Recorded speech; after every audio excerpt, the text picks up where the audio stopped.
Hey, it's John Lee Dumas of EO Fire, and it's the Entrepreneurial You, the show for dedicated and passionate Caribbean entrepreneurs seeking daily inspiration, brought to you by author, speaker, and award-winning entrepreneur Heneka Watkis-Porter.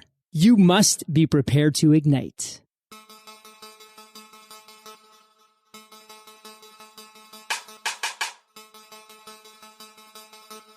Every child is an artist. The problem is staying an artist when you grow up. Pablo Picasso. Greetings, howdy, everybody. How are you doing today?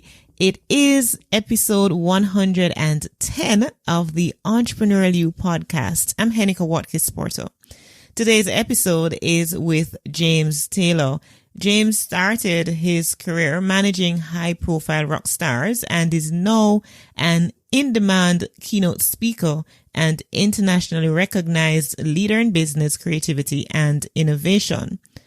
For over 20 years, he has been advising CEOs, entrepreneurs, educators, government leaders, writers, and rock stars on how to build innovative organizations, unlock creative potential, and increase productivity. I'm so looking forward to our conversation. We'll be just talking about leading with creativity to achieve entrepreneurial success. Hey, James, welcome. It's good to have you. Hey there. It's an absolute pleasure being with you today, and congratulations. You've done over 100 episodes. That's no mean feat. So congratulations on that as well. Absolutely. So before we dive in, I have a little question for you because I know you're a globetrotter. I am indeed. Have you ever visited Jamaica? No, I haven't. I've been to the Caribbean before, but I've yet to come to Jamaica. So this needs, and also before I became a speaker and doing other things, my very first thing I ever did when I left school, I was a professional musician. My father was a musician, my grandfather was a musician, and I'm a drummer. So I absolutely want to get out to Jamaica because you have some of the most incredible music there. So that's one of my goals. I want to learn from some great percussion players in Jamaica. We've got to make that happen. I am putting it out there. We've got to make it happen. I mean, you can't be traveling the world and not be in Jamaica. That's just not fair, right? Exactly. Anyways, let's move into our topic, which is leading with creativity to achieve entrepreneurial success. Now, I want you to give us a scoop on your journey, James. Before we dive into it, give us a scoop because you're traveling the world speaking, you're doing all these amazing things. Just take us a little through your journey. Yeah, so as I mentioned, up to date, what I do is I travel around the world. I give about 50 keynotes a year, and I've just come back from India and my favorite place Lebanon. In the world, yay! Yeah, wonderful country, wonderful people, and I'm just about to head out to speak in the Middle East and then in South America and Brazil. And so today, this is what I get to do. I speak to corporations, to leaders all over the world. But I started my father was I mentioned was a guitar player. My grandfather was a bass player. Initially, when I first left school, I became a professional musician, and I loved doing that. But after a while, I got a little bit bored because it feels like the same thing every single time when you're going out playing gigs all the time. So I started managing the careers of music artists, and I actually found I really loved the entrepreneurial nature, the business nature of building other artists' careers and their brands. So I started doing that, and I managed to work with some amazing artists, work with Grammy Award winners, platinum selling music artists. And then around 2010, I got asked to move to California, to Silicon Valley area, to be involved in an online education company to help grow that business. And we grew that business really fast. So it was a completely different area, an area I didn't really have much background in, but they brought me in. I became the vice president of that company. And then I was getting asked to speak more and more in different places to speak about creativity, about how to develop your creativity, but also how to develop more innovative organizations. And then I started really getting into this whole world of AI, artificial intelligence and AI, and where we're kind of going over the next few years. And that's how I arrived at this place today. And I count myself very lucky to be able to wake up every morning doing something I absolutely love. Oh my gosh, just listening to it, and I'm so excited. No, I first met you, unbeknownst to you, I'm sure, not physically, but via via a podcast, and I'm sure that's the same conference that you both speak of, the Inspiring Talk podcast with BJ. out of India. BJ. Yes. Yeah, fantastic. And I saw BJ just last month as well when I was in India. He's doing incredible things. Yeah, he and I are partnering on some things as well. So that's how I learned of you initially through the Inspiring Talk podcast. And I thought, you've been nice to have you on the Entrepreneurial You as well. And BJ did tell me that he's actually going to speak at that conference. So yes, great. Small world after all, right? Yeah, exactly.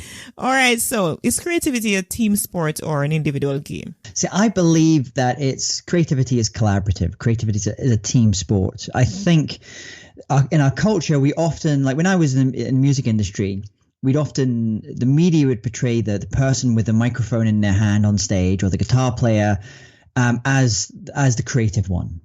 But as an audience member, if you're at a festival or you're a show and thousands of people, tens of thousands of people in the audience, what you don't often see is the 100 to 200 people backstage behind the scenes who are just as much a part of making that a creative show as the person with the microphone.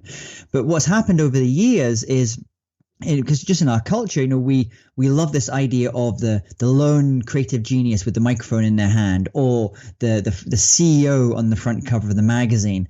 But if you've ever worked in any kind of organization, you'll know that it's not just the CEO that builds the business, it's everyone around them. So I believe that very much that creativity is a team sport, it's collaborative, it's really about how you develop a creative culture in an organization that's actually more important than the individual people within it.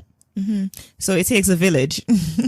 It does. It absolutely takes a village. Yes. So now how do we unlock creativity in people and teams? Because, we think that we hear creativity and we think, it's rocket science, really. How do we unlock that creativity in people? Are people naturally creative? Yeah. So what all the studies show us is we're all born with almost unlimited creative potential. We're all, if you've spent any time with a 4-year-old or a 5-year-old, giving them some crayons or some paints, you see them get completely immersed in what they're doing, creating. They lose all track of time and what psychologists would call a flow state. It's a really beautiful thing to watch.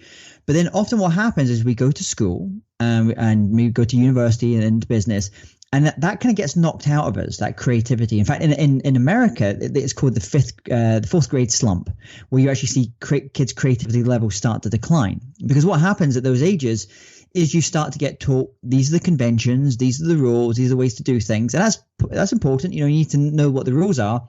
But then as adults, and especially as entrepreneurs, we need to see those rules as useful signposts, but we're willing to challenge them, to try new things, to develop new products and services that maybe other people think are completely crazy. So my call to action for a lot of entrepreneurs is find that, like you said, that Picasso quote right at the start, reconnect with that creativity, that natural creativity that you were born with. Maybe you feel you've lost over the years, and there's lots of ways that we can do that. And maybe we can talk about some ideas in order how to start reconnecting with that creativity. So you kind of alluded to my question earlier when you talked about the artists on stage and stuff. But when we think about creativity, because sometimes, we get carried away, we get caught up to think only musicians and, artists are creative people and can be creative. No, dispel that notion. Well, Elizabeth Gilbert actually talked a lot about this as well. She wrote a great book called Big Magic. And in Big Magic, she actually mentions how this idea of this lone creative genius is quite a new concept. Really, if you look back in the ancient world or any culture, regardless of where you are in the world, if you go back to the origins, a lot of these places, it was always felt that we were vessels for creativity. Now, the inspiration and creativity flowed through us. Now, that inspiration may come from a higher power or nature, or if you're in God, or the environment, or the people around you. In fact, if you've ever been somewhere and that place has inspired you, maybe you've been on a beautiful beach, or you've been in a gallery and it's inspired you, you're experiencing what the ancient Greeks called the genius loci, the idea that places themselves can have their own genius.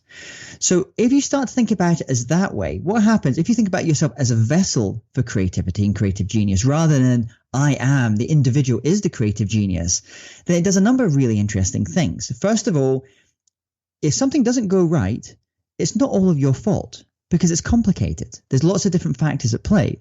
But when things do go right and you have that great creative success with a project, you can't take all of the credit, because it's not all of you. It maybe been your mentors, your advisors, the people, the team that supported you, your customers, your clients, your suppliers that have helped you get there. So this idea that creativity is very much an individual thing, that's only really came back from about 1500s. But before then, in pretty much any culture you look at in the world, it was very much felt that we were vessels for creativity. And I think that's a much better way of thinking about your own creativity, is thinking of yourself as a vessel for it.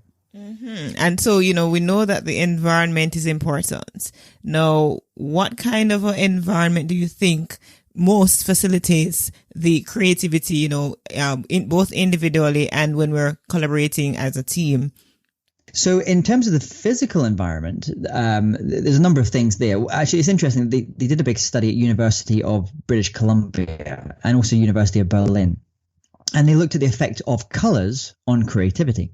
And they found that certain colors are very good for certain types of things. So, for example, if you're doing work requires high attention to detail, you want to have the color red around you because it activates certain parts of the brain that makes you very better on detail.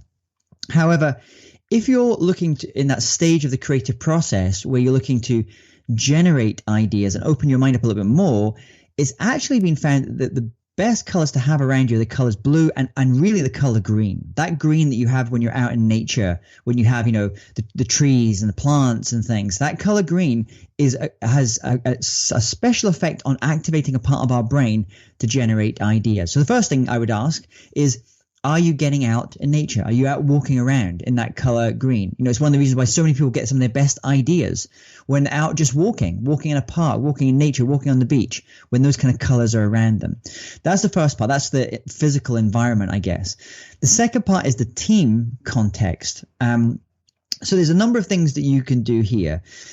I would say probably the biggest one is we've probably all been in those brainstorming sessions where you have to go into a brainstorming session with a group of people, and some people want to be there, some people don't want to be there. So there's a couple of things you can do in order to create more innovative, creative brainstorming or ideation sessions. The number one thing you want to try and avoid is, I don't know if you've ever felt this, Heneka, but you go into a brainstorming session and there's one person, it's usually a man, and somehow their ideas end up dominating the board. So we have to stop that because you're not getting the best of everyone in the room. So the first thing, actually, you set up to win. Some people, especially if someone that's more of an engineering background or a maths background, or they're quieter, they're not a type A personality, they enjoy doing their thinking before they even come into the room. They're not very improvisational. So what you want to do is tell everyone in advance, this is the challenge, this is the problem we're trying to solve. Have a think about it first, and then tomorrow at 2 p.m. we're going to get together. So that'll help some people just think in advance. When everyone gets into the room, everyone should be given pens, Post-it notes, paper. No one should be allowed to dominate the board. That's a really key thing. And a real cool area, there's a friend of mine who just wrote a book called I think it's called Why Questions Are the Answer. His name's Hal. He's a professor at MIT University, and he said, which I think is absolutely brilliant, you should spend the first 10 minutes of any brainstorming session you do brainstorming the question and not the answer. Wow. Okay. Yeah. So, often what happens when we go to a brainstorming ideation session, everyone, okay, this is the problem. Let's think about all different solutions to this. That's okay. A much better way to do it is think and spend the first 10 minutes brainstorming. Well, is this the real question? Is this the challenge? Well, why is this important? Being that 5-year-old again, why? Asking why, drilling down. And what you'll often find at the end of that 10 minutes is you've reframed the question, you've reframed what the challenge or the opportunity is. And then so when you go into start brainstorming ideas, actually it can become much more open, much more creative, and potentially much more innovative. So those are just a couple of ideas for how you can do that in a more team context. And there is also one I remember when I was listening to your episode with Bijay, and I think you shared that what you can do is you start perhaps on the whiteboard with a few, maybe 3 of the solutions, and then you get sticky notes and you each pass it around to the right, or so that at the end of it everybody gets to add something different. So of course that also will kind of eliminate that dominant, that one dominant person from. Exactly. That's very good. It's called brain writing instead of brainstorming. And that's very good if you're in an environment where you've got people in the room who are not naturally, they're not the loudest person in the room. You've got a group of quieter people, especially if I work with engineers, for example, or accountants. They're not as verbal as maybe you or I would be because we're used to being on stages. So that's a very useful exercise to do, is just give everyone a piece of paper, start with 3 things up on the board or the challenge, and then have people, write down a series of ideas, solutions, things that come into your head around this particular problem. You ring the bell after a few minutes, then they pass the piece of paper to the person to their left or the right. And then that person then adds more ideas or maybe continues an idea that was written on. And you basically continue that for 20 minutes or so. And then all those ideas are then put up on the board. And that allows you to also deal with the issue, which is in some countries and companies, not all, where you have seniority, where the most junior person is frightened to speak up because they don't want to be disrespectful for the most senior person. And also the most senior person sometimes doesn't want to look stupid. So this, by writing it down and not assigning it to anyone in particular when it goes up on the board, then that opens that up as well. Fantastic. So now we have all these great ideas, right? How do we now then determine which ones to keep, which ones to scrap, which ones to, perhaps implement down the road? How do we make that decision? So there's a number of things. When I do creativity workshops, we go through a whole different series of tools that people can, organizations can use to evaluate ideas. A really good one, probably one of the simplest ones, is evaluating ideas based upon your values. So I would encourage you, if you don't know what your core values are, your top 5 values, I would spend a little bit of time doing that work, either with yourself or with a coach.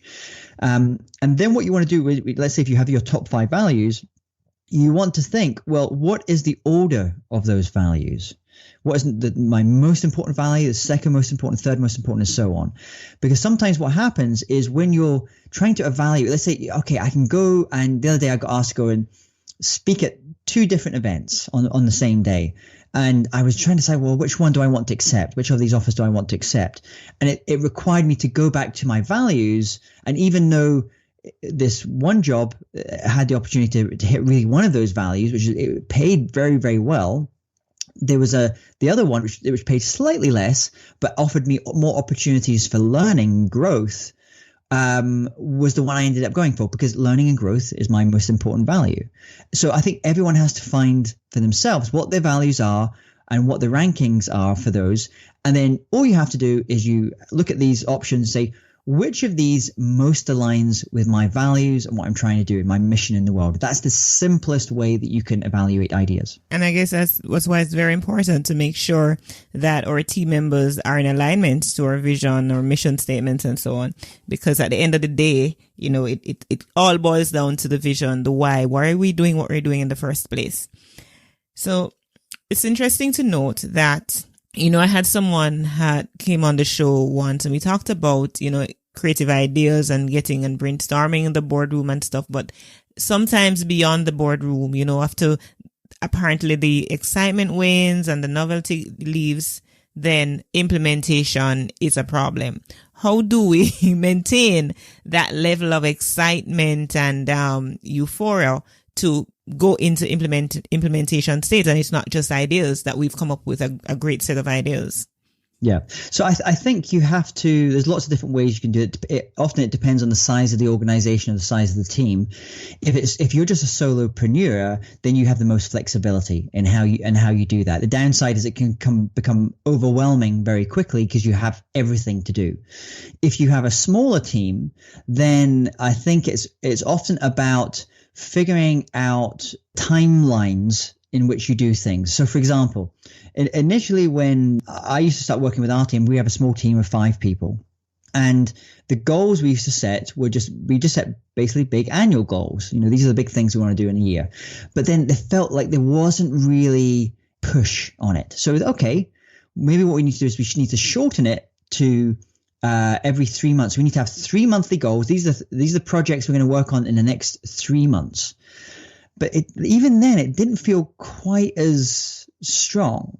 And then what we did is, okay, let's do what we call in Agile, it's called sprints, which are 2-week sprints. We know all we're going to focus on is what we need to do for the next 2 weeks. And then once we've done that, we're going to focus on the next 2 weeks. And then gradually these will build up. And that worked really, really well. But it starts to burn out the team after a while if you have a very small team. So we ended up finding what worked better for us, the size that we are, and what the work we do is about a month. If we have these monthly goals, everyone kind of gets behind them, and then we think about how we're going to break down those goals. I think you have to find for yourself, in order to keep up that level of excitement but not feel overwhelmed by all the things you have to do, you kind of need to experiment a little bit and find out what that is. For some of you, that is going to mean doing like sprints, like we talk about if you look at the Lean Startup, check out that book.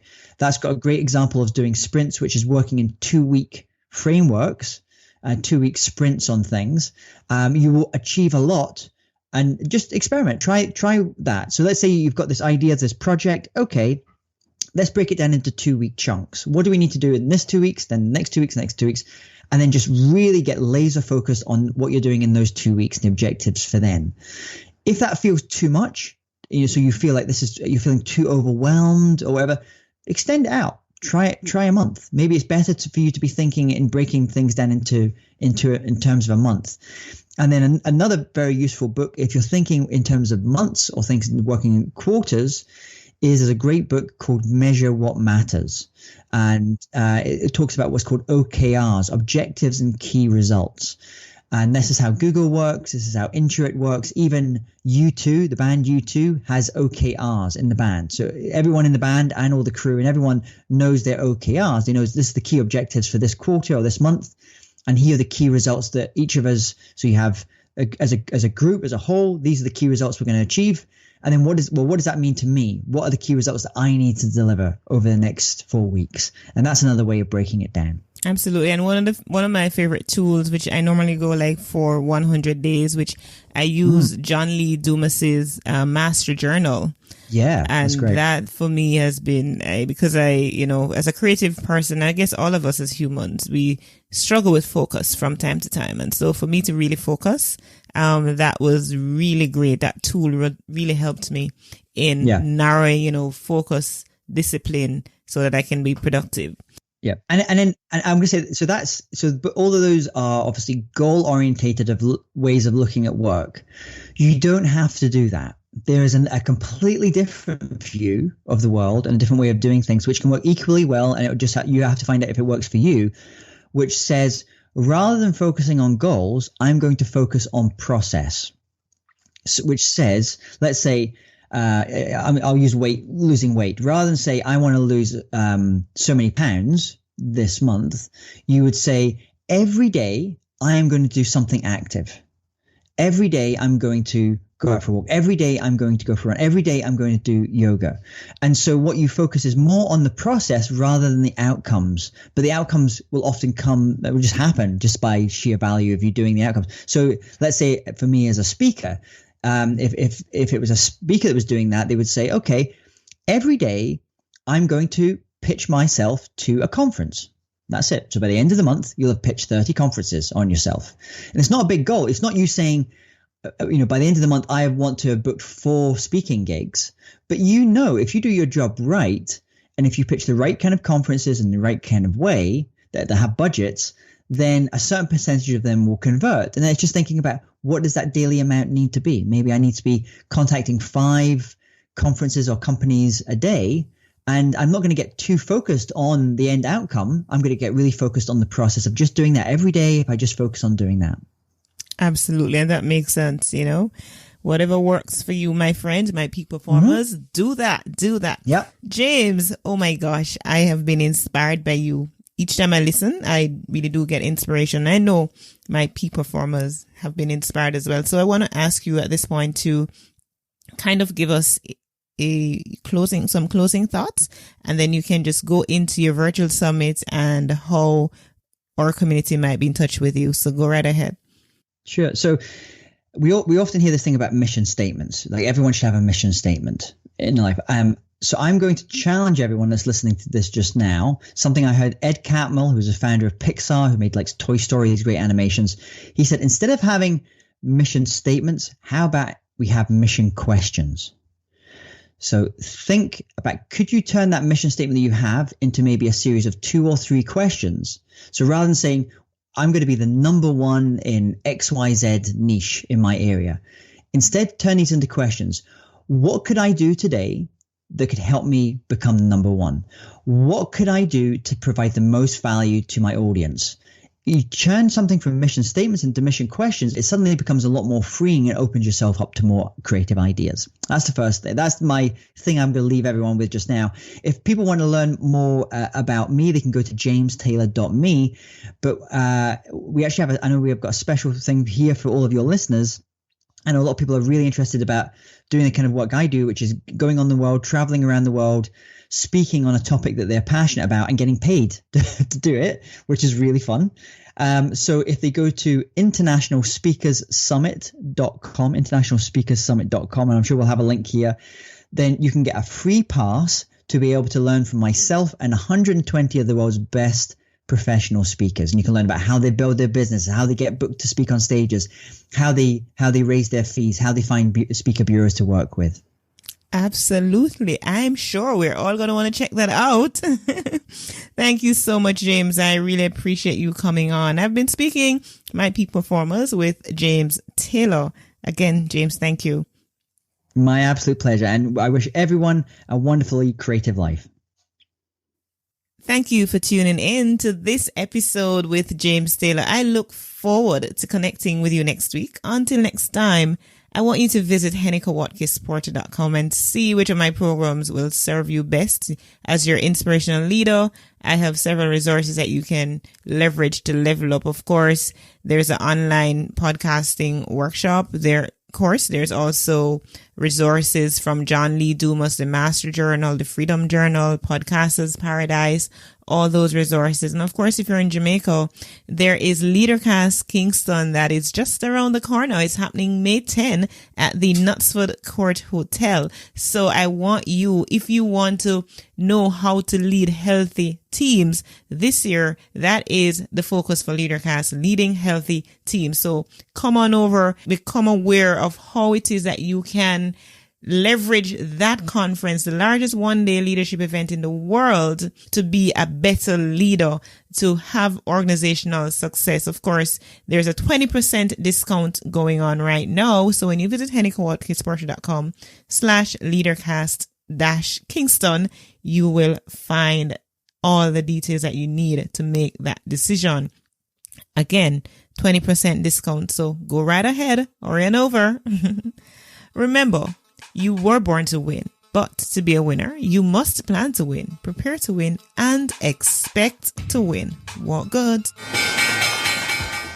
We needed to raise capital, but our experience with local financial institutions was that they were cautious and slow to act, and interest rates were far too high. We had real concerns about financing our business through outside equity investors and the possibility of interference. Could we get a fair valuation for our business? We had our own ideas about the business and its value. Should I go the traditional route of bank financing, or should I try the Jamaica Stock Exchange? So we made a call and experienced transformation of our business through conversations. I'm John Mahfood, CEO of Jamaican Teas, and we're listed on the Jamaica Stock Exchange. Give us a call today at 876-967-3271 to begin your transformation through conversation. We want to see your company listed on the Jamaica Stock Exchange.